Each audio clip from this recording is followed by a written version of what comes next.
Welcome to another edition of the Hoop Scoop. I'm Jarret Johnson. I'm joined by the mighty Joe Yeager. Mighty Joe, man. Wow.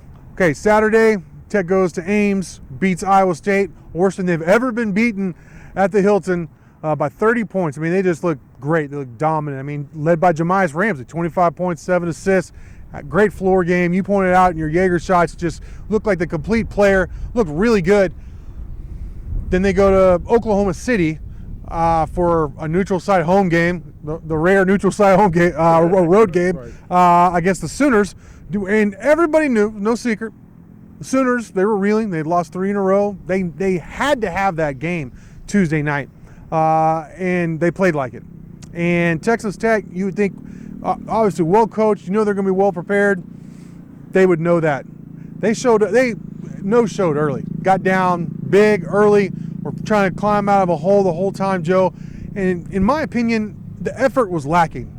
Big 12, second round, back half of the Big 12, a lot of things on the line. You got to bring a certain intensity, and Tech just didn't do that, in my humble opinion, Joe.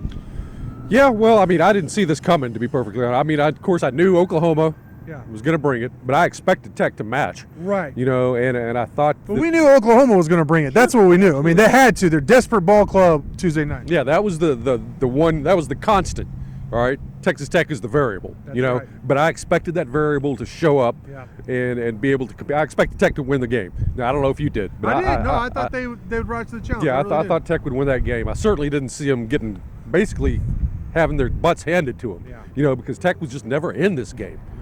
And you can talk about effort. Maybe you're right. To me, it's hard to draw the distinction between these two things, but it was like a lack of focus. It was like Texas Tech was just, I use the term dialed in that Yeager shots piece. They just didn't look like they were zeroed in, and just kind of off in their own little world, and particularly it was showing up on the offensive end for the most part. I mean, guys missing a lot of wide open jump shots. Now, I'm willing to give teams good credit when they deserve it, okay? Sure. And Oklahoma played a perfectly fine game, but their defense was nothing all that spectacular. I mean, Kirkwath blocking shots inside, but other than that, Tech was getting plenty of good looks. Outside, inside, missing layups, and just missing shots that you don't expect them to miss. I think they shot, 33% from the floor and 5 of 15 from 3, and it seemed like it was even worse than that. And silly turnovers, just they couldn't catch passes cleanly, just fumbling the ball. Just looked like they were totally out of sync, And to me, that was just like these guys weren't zeroed in and they weren't focused. And to me, that was the biggest problem. So I guess it's a semantics thing. I mean, you can call it whatever you want. Like Chris Beard said after the game in the post-game presser, he thought he had them prepared to play, and he obviously didn't. They did not show up ready to play, and he took the blame for it as the head coach, as Beard normally does in these kind of situations.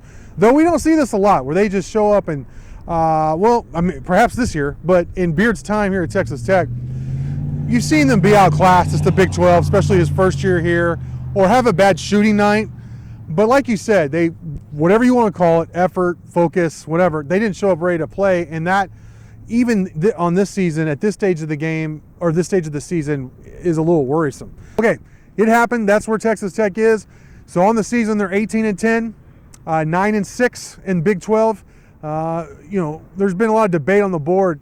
Is Tech, have they done enough to already punch their ticket to the tournament, or do they need to win one or more down the stretch? They got Texas at home on Saturday, followed by, quite the end of the season, at Baylor, and then they end up the following Saturday on March 7th, I believe, at home against none other than Kansas. So, Joe, first off, where are you at in terms of where do you think Tech is in the bracketology? Do you think they've done enough that they're in, that they could, hypothetically, I don't think this is going to happen, but hypothetically, if they were to lose all the games of the regular season down the stretch, do you think they've done enough to get in the tournament?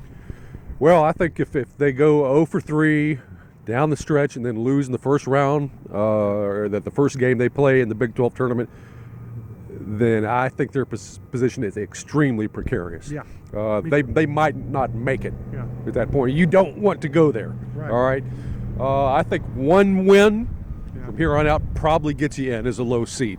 So, I mean, your best opportunity looks like it's probably Texas. But, I mean, Texas is a team that is now trying to claw its way back into the NCAA Same tournament situation picture. like Oklahoma. It is. It's a similar situation, although Oklahoma's playing poorly coming into that game, and Texas is playing pretty well coming into. Sure. But they're in the same boat, Yeah. and some people think that those two teams are kind of fighting to be that fifth Big 12 team to make the NCAA tournament. So, I mean, they're going to come out and play just the way Oklahoma did. And again, if Texas Tech comes out and play the way they did against Oklahoma City, then they're going to lose this game, you know. And so they better get right, and they better get it through their heads that they can't afford to be jacking around anymore and to get serious about this stuff, or you know, it's going to be a bad off season. Yeah, you look at that game against Oklahoma. I mean, the only guy who I could really point to and say, man, he looked really good was McCullough. And he missed a lot of shots, and he had, you know, was kind of frantic, but he brought a lot of energy, did a lot of good things. Other than him, I mean, Ramsey was a no-show. Moretti was terrible. Shannon, not much there.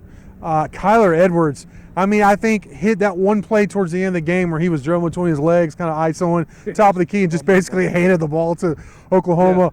Really epitomized what the night was like for the Red Raiders. So the thing is about this team, though, they've had similar poor showings, and then the next week show up and look like one of the top 5 teams in the country. So this team, it's starting to sound like a broken record, but the only consistent thing about this team is how inconsistent it's been. So I'm expecting a really good effort at home against Texas, Joe. Probably so. I mean, but they're just so dadgum unpredictable. They really are. You just don't know what you're going to get. And you keep on thinking, you know, okay, well, they turned the corner, they got it right, they won 5 out of 6. Now they're ready to roll, and then they uncork that thing up there in Oklahoma City. So, man, you just don't know. But they do generally bring out, they come out and bring what they've got, their good stuff at home. Yeah. You know, so, I mean, there is that going for you. Hey, it's good. It's Texas, so the place is going to be packed. Yeah. It's going to be wild.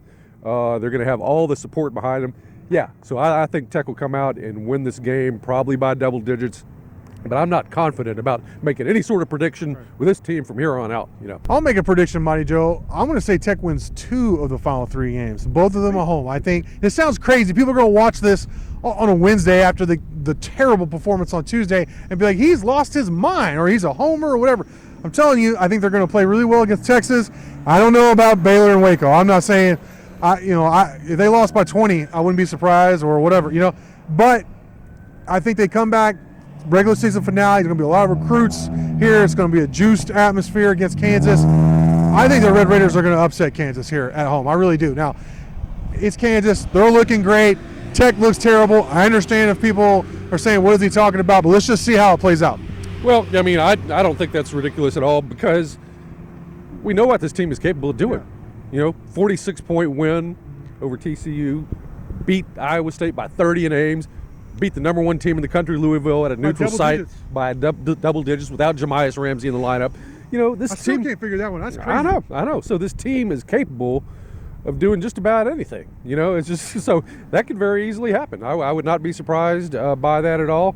You know, maybe I'm just a little bit kind of bummed out by what happened last night, and so I can't bring myself to predict a win over Baylor or Kansas. But no, I would not be shocked by that.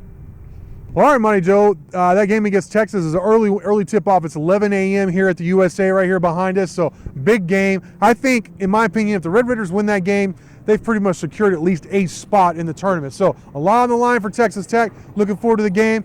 Awesome stuff from you as always. Thank you all for watching, and until next time.